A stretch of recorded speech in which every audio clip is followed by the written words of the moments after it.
Welcome to The Explainer. Today, we're unpacking one of the most surreal histories of the modern era. We're talking about the life, the rule, and the legacy of North Korea's second supreme leader, Kim Jong Il. For 17 years, this guy stood at the helm of one of the world's most secretive nations, guiding it through literally catastrophic lows and terrifying, unprecedented highs. Okay, let's dive into this, because the stakes here are absolutely extreme. Think about it. How do you inherit a nation teetering on the brink of total collapse, somehow survive a devastating famine, and then transform that very same country into a global nuclear power? How exactly did he pull all that off? To make sense of this dense 70-year history, here's our roadmap for today. We're going to hit the origins of this communist dynasty, how he secured the throne, the famine and his military first response, nuclear diplomacy, his cult of personality, and finally his decline and succession. All right, part 1. The communist dynasty begins. So what makes North Korea so incredibly unique on the global stage is this concept of a communist state passing absolute leadership down through a family bloodline, exactly like a traditional monarchy. Kim Jong-il's origin story is where this whole mythology really takes root, but there is a massive gap between the regime's manufactured myth and actual historical reality. North Korean state literature claims he was born in a secret camp on the sacred Paektu Mountain in 1942. But historical and Soviet war records tell a totally different story. They indicate he was actually born a year earlier, in 1941, in a Soviet military camp. This juxtaposition perfectly highlights just how early the state began crafting a literal divine narrative around his life. Behind all that myth-making, his early life was incredibly insulated. At home, he was nicknamed Yura. After World War II wrapped up in 1945, the family headed back to Korea, moving into a former Japanese officer's mansion in Pyongyang. We're talking a massive place, complete with a garden and a pool. It was an environment of intense privilege for sure, but also early tragedy. In 1948, his younger brother mysteriously drowned in that very pool. So you had this highly sheltered, really complex upbringing that completely sets the stage for his formative years. Moving into part 2, securing the throne. Inheriting power wasn't just a given simply because he was the founder's son. Not at all. It required a decades-long, heavily calculated process of maneuvering to become the undisputed successor. And this timeline brilliantly illustrates just how methodical it was. He officially joined the Workers' Party in 1961. Fast forward to 1974, and he's proclaimed the formal successor by the Central Committee. By 1980, his public profile absolutely explodes as he assumes senior posts and gets the famous Dear Leader title.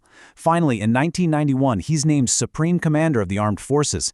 It wasn't accidental. It was a deliberate 30-year climb to absolute power. So how did he actually achieve this? Basically through 3 very specific tactics. First, he systematically marginalized his own family rivals. He completely outmaneuvered his uncle, who ended up under house arrest, and his half-brother, who was conveniently shipped off to distant diplomatic posts in Europe. Second, he completely dominated the propaganda and agitation department, basically hardwiring the state's ideological system. And third, despite having literally zero military service of his own, he successfully engineered the absolute backing of the army. Just to give you a sense of what working under him was like during this rise, listen to this quote from high-ranking defector Hwang Jang-yap. He noted that Kim Jong-il demanded absolute obedience and agreement from his ministers and party officials, with no advice or compromise. He viewed any slight deviation as treason and micromanaged even the tiniest details of state affairs. It's a pretty chilling primary source look into his autocratic style, well before he even took supreme control. That brings us to part 3, famine and military first. On July 8, 1994, his father, Kim Il-sung, died of a heart attack, and Kim Jong-il finally became the supreme leader. But almost the second he inherited the country, it plunged into total economic collapse. The situation in the 1990s was just catastrophic. The dissolution of the Soviet Union meant the sudden, devastating loss of vital trade and subsidies that North Korea heavily depended on. Combine that massive shock with severe floods in the mid-90s and some really poor systemic land management, and the result was a horrific famine that completely wrecked the economy. So, with a country in absolute decay, a starving population, and failing infrastructure, we really have to ask, how on earth did the regime survive this crisis without totally collapsing or facing a massive revolution? Well, the crucial point here is a policy called Sangun, or military first. This policy essentially elevated the Korean People's Army to be the central organizer of civil society. By prioritizing the military in literally all state affairs, making sure the army was fed and funded before anyone else, he reinforced the regime's structural control and ensured its survival, even while the civilian population suffered unimaginably.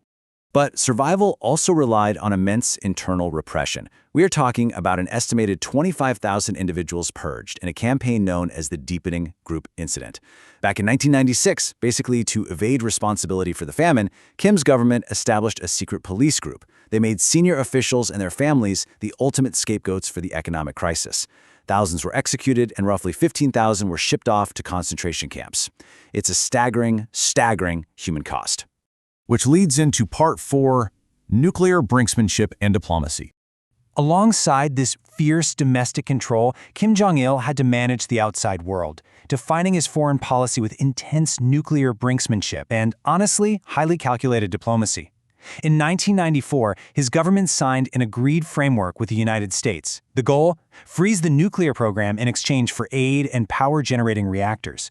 But this kicked off a massive cycle of agreements and violations. By 2002, citing new tensions with the US, his government just flat-out admitted it had secretly been producing nuclear weapons, in direct violation of that very agreement. And that secret production?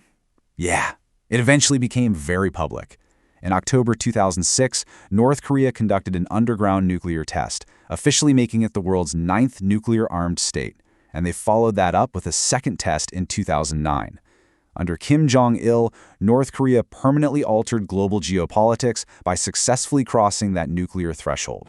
But his manipulation of foreign adversaries extended well beyond just nukes. He successfully extracted major concessions and industrial projects from South Korea during their diplomatic sunshine policy era. Then, shockingly, in 2002, he publicly admitted to the Japanese Prime Minister that North Korea had actually kidnapped at least 13 Japanese citizens since the 1970s. On top of that, he ordered deadly, unprovoked skirmishes, most notably the 2010 torpedo sinking of a South Korean naval vessel, the ROKS Chonan. He masterfully, and often violently, kept the whole world off balance. Now let's look at Part 5, the Cult of Personality. While the international community saw a really dangerous provocateur, the domestic environment inside North Korea was an entirely different universe. The sheer scale of the regime's propaganda was bizarre. To elevate him to a literal godlike status, the state orchestrated the Arirang Festival, these massive, highly synchronized mass games just celebrating the regime. A specific song, No Motherland Without You, was created for him in 1992 and blasted constantly from street loudspeakers across Pyongyang. State media even hilariously reported in 2010 that his distinctive cocky clothing had set worldwide fashion trends. I mean, you can't make this stuff up. But we have to contrast that manufactured image with the bleak reality on the ground. North Korean state media always claimed the people's adherence to his cult was out of genuine hero worship and pure ideological devotion. But independent organizations like Human Rights Watch consistently reported that his government was among the world's absolute most repressive. They cited up to 200,000 political prisoners held in camps, pointing out that virtually every single aspect of life was controlled by absolute fear and total state surveillance. Finally, Part 6, Decline, Death, and Succession. That iron grip, however, couldn't defy mortality. After a severe stroke in 2008 really accelerated succession plans, Kim Jong Il died of a suspected heart attack on December 17, 2011, while traveling on his personal train. But what is absolutely fascinating is how his structural grip on the country literally outlasted his physical life. He was given posthumous titles. He was declared the eternal general secretary of the party, the eternal chairman of the National Defense Commission, and was even promoted to Grand Marshal. Even in death, the guy remained legally enshrined in the state's power structure. Following his death, his youngest son, Kim Jong Un, was quickly hailed as the great successor. And this leaves us with a profound question as we wrap up today's explainer. With a really heavy legacy defined by deep isolation, ruthless political purges, and a fully realized nuclear arsenal, how will Kim Jong Un shape the next chapter of this absolute dynasty? It's a reality the global community is literally still grappling with today. Thanks for joining me on this deep dive, and keep asking the big questions.